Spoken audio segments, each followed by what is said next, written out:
Hello दोस्तों, एक बार फिर से आप सभी का स्वागत है हमारे इस प्यारे से प्लेटफॉर्म पे। तो दोस्तों, जैसे कि आप सब जानते हैं कि हम लोग एक एनसीईआरटी सीरीज कर रहे हैं जिसमें हम 8th क्लास की हिस्ट्री की बुक का भी क्विक रिवीजन कर रहे हैं। ठीक है, तो उसी के संदर्भ में आज हम लोगों का 5th चैप्टर होने वाला है। क्योंकि इस बुक में थोड़े ज़्यादा फैक्ट्स मेरे को मिले, तो ये जो है 2 पार्ट में बन रही है वीडियो, है ना। तो गाइस देखो, अगर अच्छा कंटेंट चाहिए तो थोड़ा मतलब वो कभी कभी ज़्यादा खिंच जाता है ना, तो इसको आप लोग प्लीज़ एडजस्ट करके चलिए। ठीक है, तो आज ज़्यादा समय ना लेते हुए सीधा मुद्दे पे आता हूँ दोस्तों। तो हमने इस चैप्टर को इसी तरह से बांटा हुआ है, जैसे यहाँ पे हम जो भी कोर टर्मिनोलॉजी है, जो भी मुख्य जो शब्द इस्तेमाल हुए हैं इस चैप्टर में, उनको पहले हम डिस्कस कर लेते हैं। फॉर एग्जांपल, हाँ, अगर मैं बताऊँ कि म्यूटनी किसको कहते हैं, व्हाट इज़ म्यूटनी। एक म्यूटनी नाम का एक शब्द यहाँ पे आप पढ़ते हैं। ठीक है, a collective rebellion where soldiers और sailors refuse to obey the orders of their officers. तो म्यूटनी कोई भी एक ऐसी छोटा रेवोल्यूशन, एक रिवॉल्ट होता है जिसमें हम लोग देखते हैं कि जो हमारे कमांडिंग लोग होते हैं उनकी हम चीज़ों को नहीं मान रहे होता है। फॉर एग्जांपल, एक छोटा मूवमेंट जो होता है, फॉर एग्जांपल आज जंतर मंतर पे जो हुआ है, ठीक है, वो भी एक तरह का जो है रेबेलियन है, वो भी एक तरह की चीज़ों को ना मानने वाली बातें हैं, वो भी अपनी एक नई राह निकालने वाली बातें हैं। ठीक है, रेबेल पे आ जाते हैं फिर। ठीक है, रेबेल किसको कहते हैं? An individual who rises in opposition और armed resistance against an established government और रूल। एक ऐसा इंडिविजुअल जो कि अपोज करता है, जो कि इस्टेब्लिश्ड गवर्नमेंट या रूल होता है, उसको अपोज करने वाले को क्या कहते हैं? रेबेल कहते हैं। आप लोगों ने एक रेबेल किड पढ़ा होगा।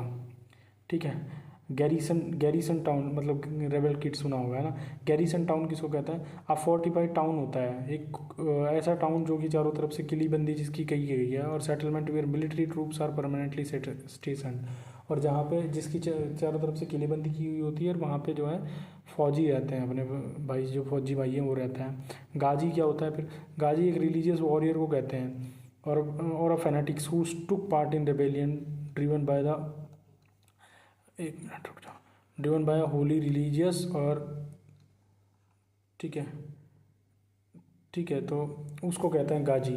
एक तरह से गाजी इसको भी कहते हैं जो कि युद्ध लड़ा हो और युद्ध में उसको जो है वीरगति ना प्राप्त हुई हो, शहीद नहीं हुआ, उसको भी हम क्या है? गाजी ही कहते हैं। ठीक है, अगर हम सूबेदार पैरामाउंटेसी की बात कर ले, पैरामाउंटेसी क्या होता है भाई? ये सिस्टम होता है जिसमें ब्रिटिशर्स अपने आप को सुप्रीम दिखाते थे। ठीक है, इनके अनुसार जो है अल्टीमेट सोवरेनिटी किसके पास है? ब्रिटिश क्राउन के पास है, इनसे बड़ा कोई नहीं है। ये क्या है? सूबेदार। सूबेदार क्या होता था? सीनियर इंडियन ऑफिसर होता है रैंकिंग में, बिलो ब्रिटिश ऑफिसर, जो कि ब्रिटिश ऑफिसर्स के तो नीचे होता था। ठीक है, पर इंडियंस जो सोल्जर्स थे उनमें नंबर 1 पे होता था। ठीक है, आप देख लेते हैं, इसकी क्रोनोलॉजी पढ़ लेते हैं थोड़ा सा, है ना दोस्तों। 1849 की अगर बात कर ले तो 1849 में हम देखते हैं कि गवर्नर जनरल जो थे डलहौजी, वो बहादुर शाह जफ़र और फैमिली को मूव आउट कर देते हैं रेड फोर्ट से आफ्टर हिज डेथ। ठीक है, तो वो रेड फोर्ट से जो बहादुर शाह जफ़र जी हैं उनको निकाल देते हैं, और उनकी परिवार को भी निकाल देते हैं। कब? वो 1849 की बात है भाई। ठीक है, वो 1849 की बात है। 1850 की अगर मैं बात कर लूँ, act of 1850 is passed facilitating conversion to Christianity by allowing converts to inherit ancestral property. तो 1815 में जो कानून पास हुआ उसके अंतर्गत आप क्रिश्चियन बन सकते थे, और अपनी जो प्रॉपर्टी है आपकी जो पहले हुआ करती थी उसको भी अपने नाम रख सकते थे। 1856 की बात करें तो गवर्नर जनरल कैलिंग जो है डिक्लेयर करते हैं Bahadur Shah Zafar will be the last Mughal king. ये ध्यान रखने वाला ये बहुत इंपॉर्टेंट फैक्ट है। गवर्नर जनरल कैनिंग जो हैं वो 1856 में, अब देखिए हम 1856 में कंफ्यूज कर देते हैं कि उस वक्त में लॉर्ड डलहौजी ना रहे हों, पर यहाँ पे देख रहे हैं गवर्नर जनरल कैनिंग थे उस वक्त में, जो ये डिक्लेयर करते हैं कि बहादुर शाह जफर जो हैं लास्ट मुगल एम्पायर होंगे, मुगल रूलर होंगे। 1856 की बात कर देते हैं। अवध फॉर्मली अनेक्स हो गया ब्रिटिशर्स में on charge of miss government and mall administration. ठीक है, तो 1856 में ही अवध को जो है ब्रिटिशर्स ने अपने राज्य में मिला लिया। किस बेसिस पे, किन ग्राउंड्स पे? मिस गवर्नमेंट और माल एडमिनिस्ट्रेशन के ग्राउंड्स पे। 1857 की बात करें, 29 मार्च 1857 को क्या हो रहा है, मंगल पांडे जी को जो है बैरकपुर में जो है फांसी दे दी गई। ठीक है, ब्रिटिश ऑफिसर्स के द्वारा। ठीक है, फिर देख लेते हैं मई 1857 को क्या हो रहा है, 9 मई 1857 में क्या हुआ, 85 sepoys at Meerut are dismissed and sentence to 10 years in prison for refusing use of greased cartridges. तो जो कार्ट्रेजेस थी जिसके ऊपर सारा बवाल हुआ था, जिसके पे ये डाउट था कि इसमें जो है सूअर या फिर गाय की चर्बी है, तो ऐसे 85 सोल्जर्स जिन्होंने इस चीज़ का विरोध किया था उनको जो है 10 साल की सज़ा दे दी गई और उनको उनकी सर्विस से डिसमिस कर दिया गया। ठीक है, फिर हम लोग देख लेते हैं भाई, फिर हम लोग देख लेते हैं 10 मई 1857 को क्या हो रहा है, म्यूटनी ब्रेकआउट करती है मेरठ में। ठीक है, soldiers march overnight to Delhi.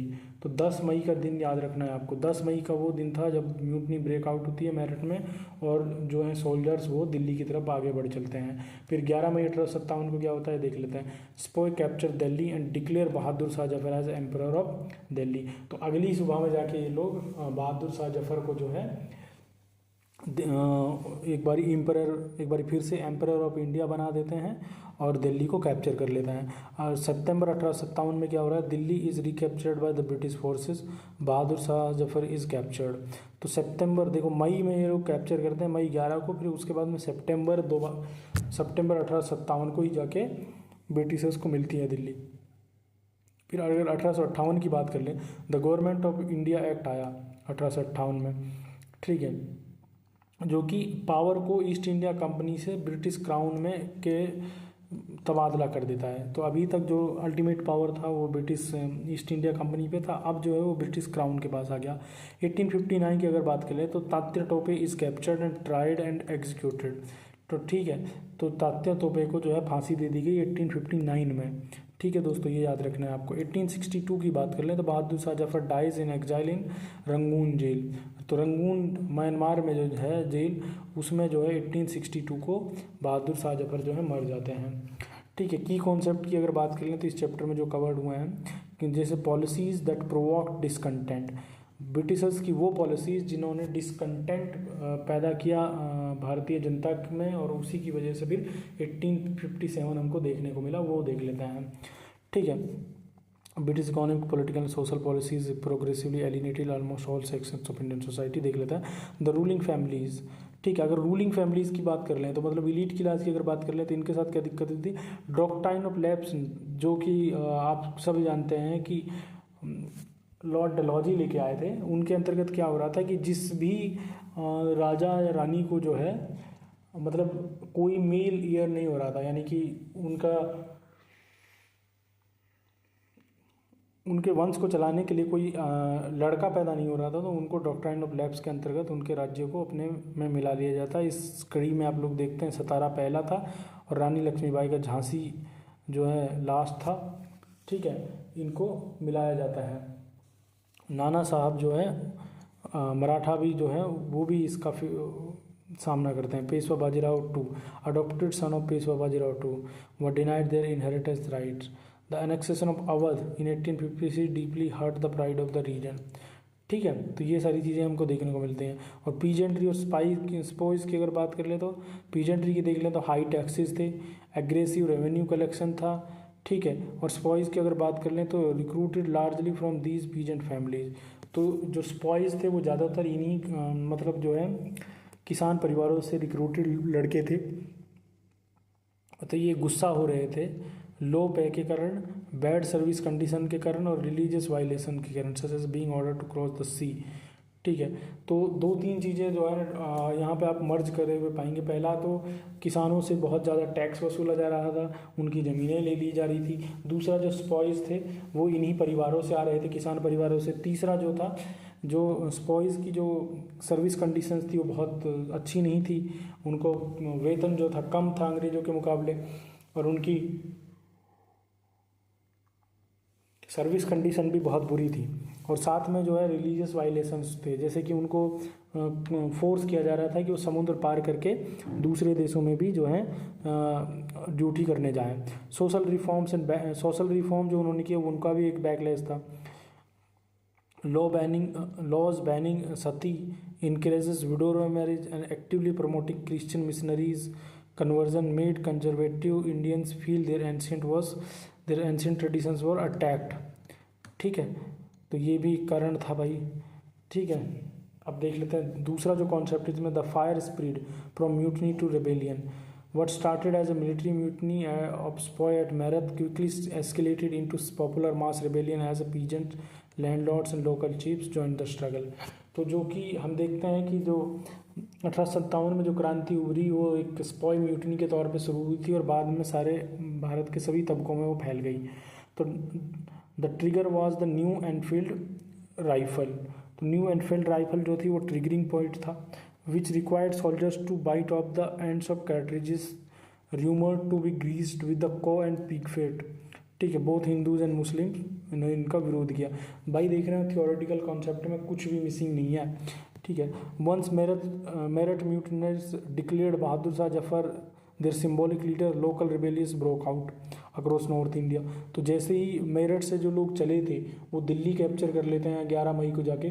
तो जैसे ही वो 11 मई को दिल्ली को कैप्चर करते हैं और बहादुर शाह जफर को इंडिया का फिर से एम्परर घोषित करते हैं, उसी दौरान पूरे नॉर्थ इंडिया में जो है रेबेलियन छिड़ जाता है भाई तगड़े से। की रेबेलियंस के ऊपर देख लेते हैं तो की rebellion hubs were established under local leaders like Kanpur में कौन थे, नाना साहिब थे।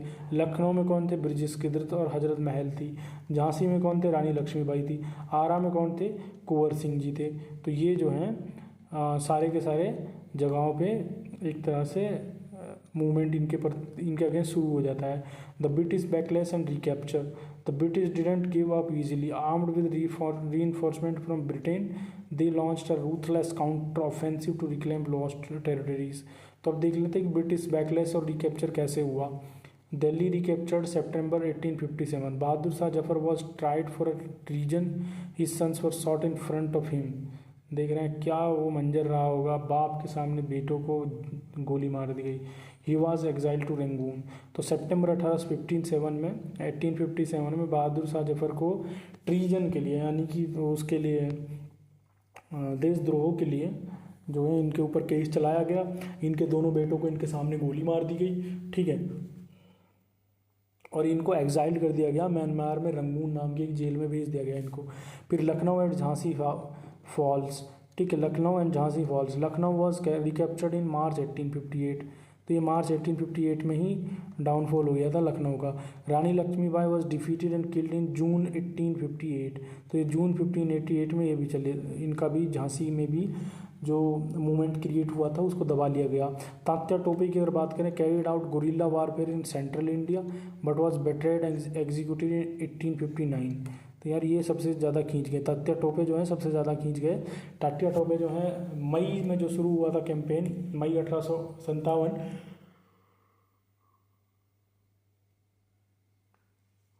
उसको 1859 तक खींच के ले गए।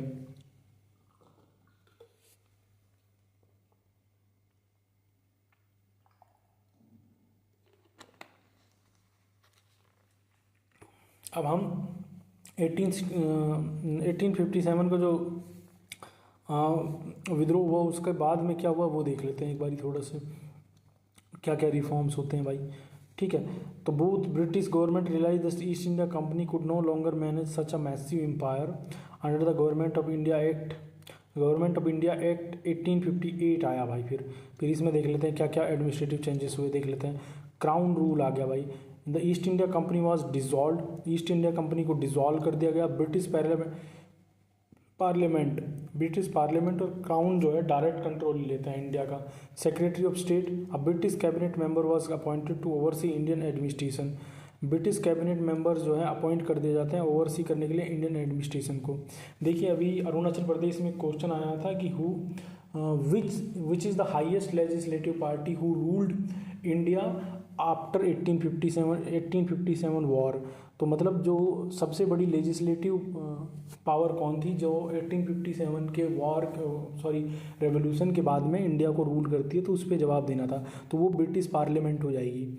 ठीक है भाई, क्योंकि ये हाईएस्ट है। क्राउन जो है वो लेजिस्लेटिव नहीं है, हायरार्किकल है। ब्रिटिश कैबिनेट जो है वो लार्जेस्ट नहीं है। ठीक है, Indian administration assisted by the Indian council के द्वारा असिस्ट किया जाता था। Vice Roy, the governor general of India was given the title of vice Roy. कुछ नहीं कर रहे हैं भाई, टाइटल नाम बदल रहे हैं बस। गवर्नर जनरल ऑफ इंडिया जो हैं उनको नाम बदल कर वाइसरॉय कर दिया गया, direct representative of the crown हो गए ये लोग। ठीक है, आगे आ जाओ दोस्तों। No annexation policy, ruling chiefs were promise their lands could not be annexed.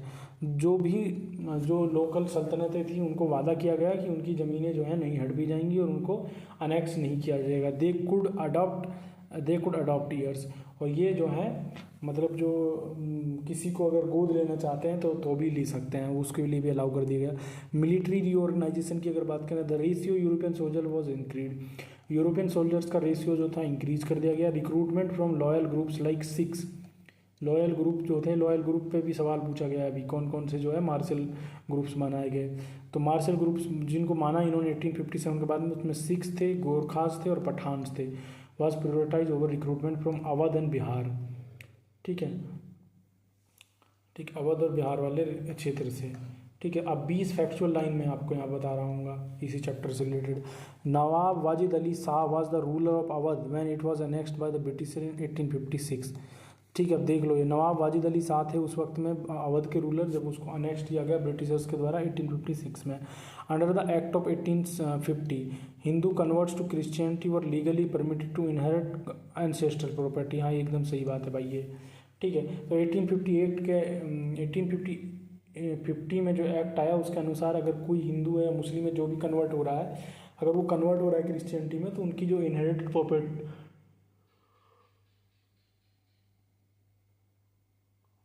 Property है वो उनको दे दी जाएगी दोस्तों। ठीक है, Mangal Pandey belong to 34th Bengal native infantry. Status मतलब जो रुके हुए थे, कहाँ पे स्टेशन थे ये बैरकपुर में स्टेशन थे, तो ये याद रखना है, 34th Bengal native infantry. The immediate cause of 1857 revolt was the introduction of Enfield rifle.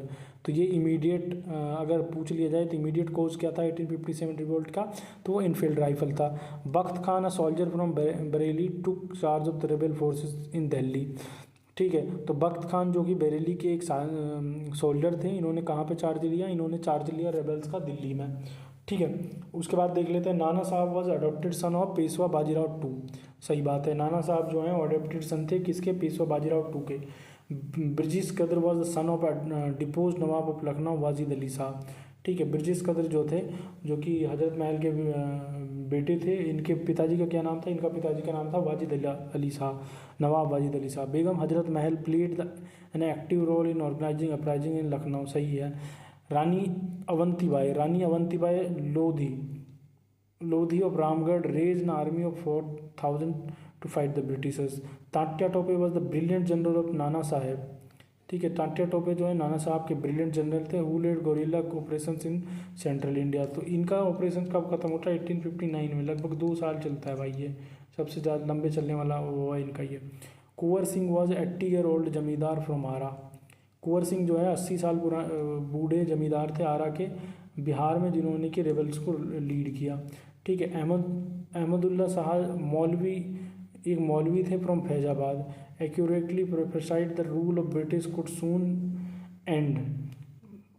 और इन्होंने ही ये प्रोफेसाइड किया था, इन्होंने ये भविष्यवाणी की थी कि ब्रिटिशर्स का रूल जो है बहुत जल्द ही समाप्त हो जाएगा।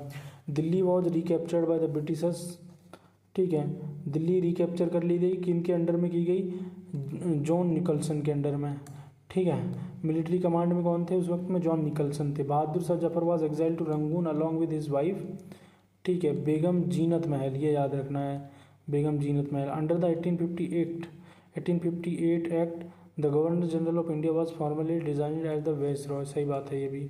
ठीक है, तो 1858 के द्वारा, 1858 के एक्ट के द्वारा जो गवर्नर जनरल था उसकी जो उपाधि थी वो बदल के वाइसरॉय कर दी गई। The British military systematically reduce recruitment from Awadh. British जो मिलिट्री सिस्टम था, ब्रिटिश मिलिट्री सिस्टम जो था उनका सिस्टमेटिक रिक्रूटमेंट जो था अवध से वो रिड्यूस हो गया, अवध और बिहार और सेंट्रल इंडिया से 1857 में। पोस्ट 1857 की अगर बात कर लें तो recruitment shifted towards martial races including Sikhs Gurkhas and Pathans. Land and property belonging to Muslims were confiscated on a large scale as the British held them primarily responsible for the rebellion. तो 1857 में लैंड और property किनकी confiscate की गई, तो वो मुस्लिमों की प्रॉपर्टी कॉन्फिस्केट की गई अंग्रेज़ों के द्वारा। किस चीज़ के लिए? क्योंकि अंग्रेज़ों का मानना था कि 1857 में जो रेबेलियन हुआ उसका सबसे बड़ा कारण मुस्लिम थे। ठीक है।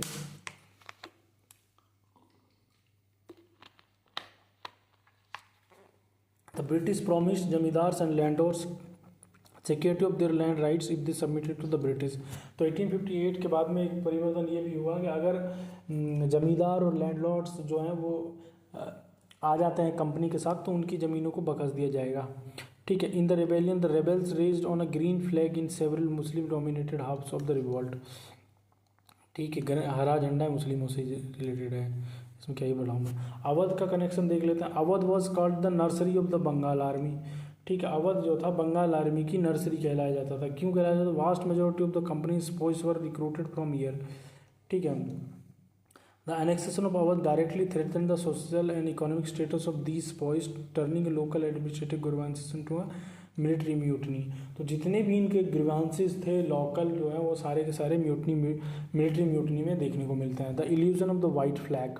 द इल्यूजन वाइट फ्लैग क्या है भाई? While the rebels temporarily unified under Bahadur Shah Zafar, the lack of centralised command structure, modern weapons and a common national vision ultimately allowed the high organized British forces to crush the piece by piece. ठीक है। तो while the rebels temporarily unified under Bahadur Shah Jafar, the lack of centralized command structure, modern weapons and common national vision ultimately allowed the highly organized British forces to crush them piece by piece. ठीक है। Important facts की बात कर लूँ दोस्तों। ठीक है, जल्दी ख़त्म करते हैं। अनेक्सेशन ऑफ अवध कब हुआ? 1856 में। मेरठ म्यूटनी आउटब्रेक कब हुई? 10 मई 1857 को। रिकैप्चर ऑफ दिल्ली कब हुआ? सितंबर 1857। Act transferring power to crown government of India act 1858। ठीक है। जो एक्ट है जिसके द्वारा पावर टू क्राउन दे दिया गया वो गवर्नमेंट ऑफ इंडिया एक्ट 1858 है। Death of Bahadur Shah Zafar November 1862 Rangoon. ठीक है। मेमोरी ट्रिक्स में देख लेते हैं। कानपुर नाना साहेब, लखनऊ ब्रजेश कदर, झांसी लक्ष्मीबाई, बिहार कुंवर सिंह देख लेते हैं। KNLB JLBK। ठीक है भाई, डिक्शनरी देख लेते हैं भाई, है ना। Satyug the mythical golden age of pure values and self grievances. Vaishnav क्या है? Worship of lord Hindu deity Vishnu और his incarnations. Line of cantonment क्या होता था भाई? Designated residential and military area set aside exclusively for British officers and troops. Firangi क्या होते हैं भाई? A Persian term used in India often derogatorily to denote foreigners or Europeans. Maps and diagrams.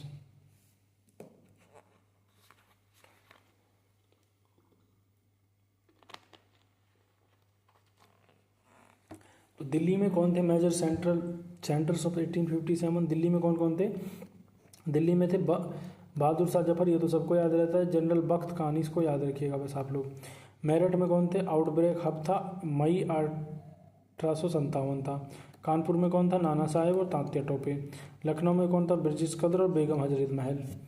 ठीक है भाई, अब कंपेरिजन टेबल और देख लेते हैं एक बार, फिर क्वेश्चंस पे चलते हैं। ठीक है भाई, कंपेरिजन टेबल दिखाओ। ये प्री 1857 और पोस्ट 1857, ये अच्छी टेबल है, आप लोगों को ध्यान से पढ़नी चाहिए। गवर्निंग अथॉरिटी क्या थी? East India company commercial board था। 1857 के बाद में the British crown directly royal rule था। हेड ऑफ एडमिन कौन था? Governor general. Viceroy direct representative of crown. Annexation of policy क्या था? Active annexation doctrine of labs. Annexation stopped, adoption of rights allowed. Army composition क्या था? High proportion of Indian boys, Awadh and Bihar. High proportion of European soldiers, loyal recruits, Sikh and Gorkha.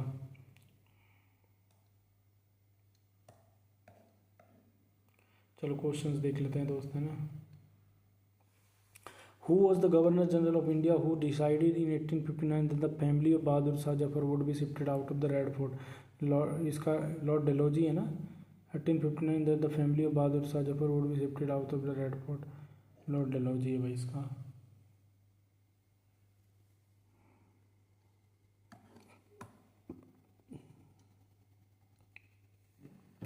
Which British Governor General declared in 1856 that Bahadur Shah Zafar would be the last Mughal emperor? ये Canning है भाई, Lord Canning.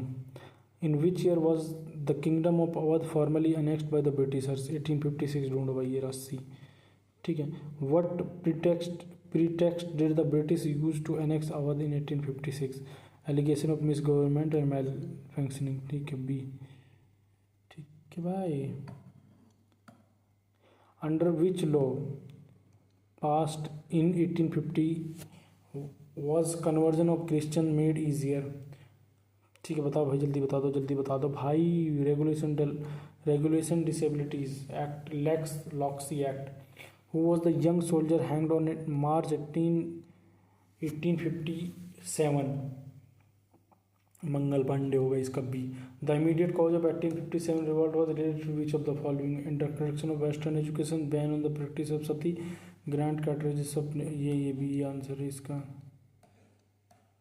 On which date did the sepoys of Meerut mutiny march lower Delhi? On which date did the sepoys? 11 मार्च ढूंढो भाई जल्दी से। B ये सबसे नज़दीक है क्योंकि इसलिए लगा रहे हैं, हालांकि 11 मार्च से दिल्ली पहुंचने की date.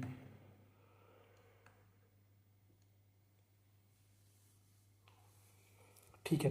Who was declared the symbolic emperor of India by the mutiny sepoys? Bahadur Shah Zafar. B है इसका आंसर भाई, B. Who was the military leader of the rebel forces of Delhi? General Bakht Khan। Nana Sahib, the rebel leader of Kanpur, was the adopted son of which?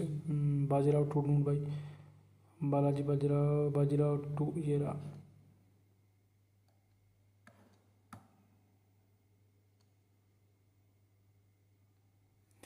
Nana Sahib, the rebel leader of Kanpur, was the adopted son of which Peshwa? Nana Sahib की अगर बात कर लें तो Bajirao second ही थे। Who was proclaimed Nawab of Lucknow by the rebels? Brijesh Qadr. ठीक है। Who was the queen of Ramgarh who led the army of 400 against the Britishers? Lakshmibai Begum, Hazrat Mahal, Rani Avantibai. B है इसका आंसर भी।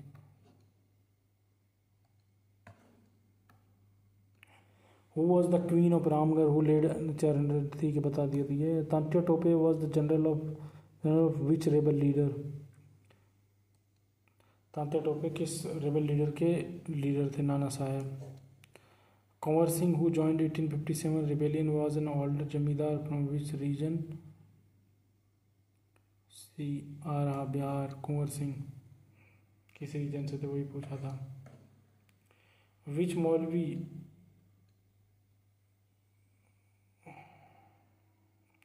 Which Maulvi from Faizabad predicted that British rule would soon fall in rage and use force to fight them? A. Ahmad Shah. Which British ruler led the successful assault to recapture Delhi in September 1857? इसका B है भाई, John Nicolson.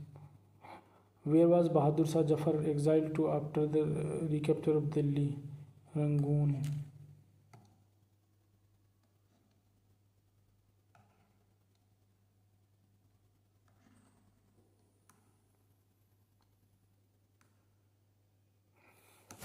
In which year did Bahadur Shah Zafar die in Rangoon? बताओ भाई। 1862 है इसका answer भाई लोग। इसका आंसर 1856 है। When was the Rani Lakshmibai of Jhansi defeated and killed by the British forces? ये जून 1858 है। Who what law brought an official end to the rule of the East India company in India? कौन सा कानून था जो कि ऑफिशियली ईस्ट इंडिया कंपनी के राज को ख़त्म कर देता है? Government of India act 1858। Post 1858, who was appointed as member of British cabinet responsible for all matters of Indian administration? B. The Secretary of State for India.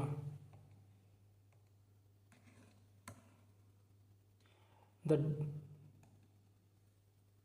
advisory body appointed to assist the Secretary of State for India was known as? The Indian council. Under the Act of 1858, the Governor General's title was changed to Viceroy. B. What promise did the British make to Indian ruling chiefs after the 1857 rebellion? एक second.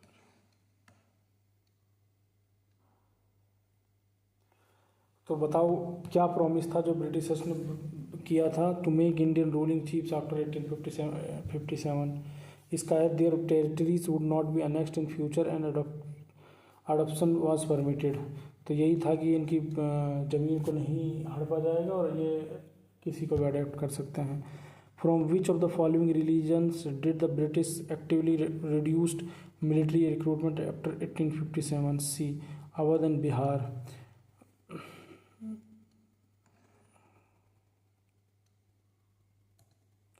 Which communities did the British classify as a martial race and recruited heavily after 1857?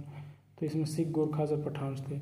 How did the British treat the Muslim population of India immediately after 1857 revolt?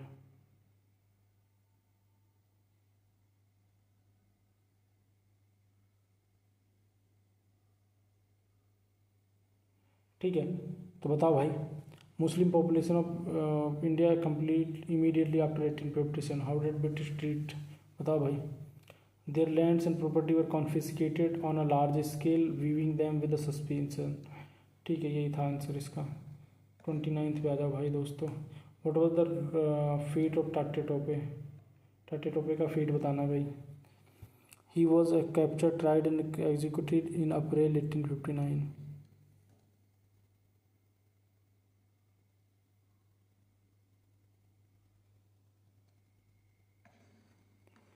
The white flag raised during the rebellion of 1857 was a symbol of?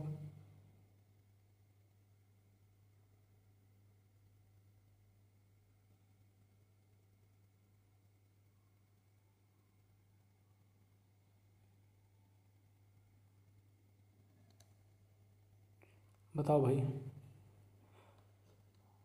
Birsa राज की बात करता था वो।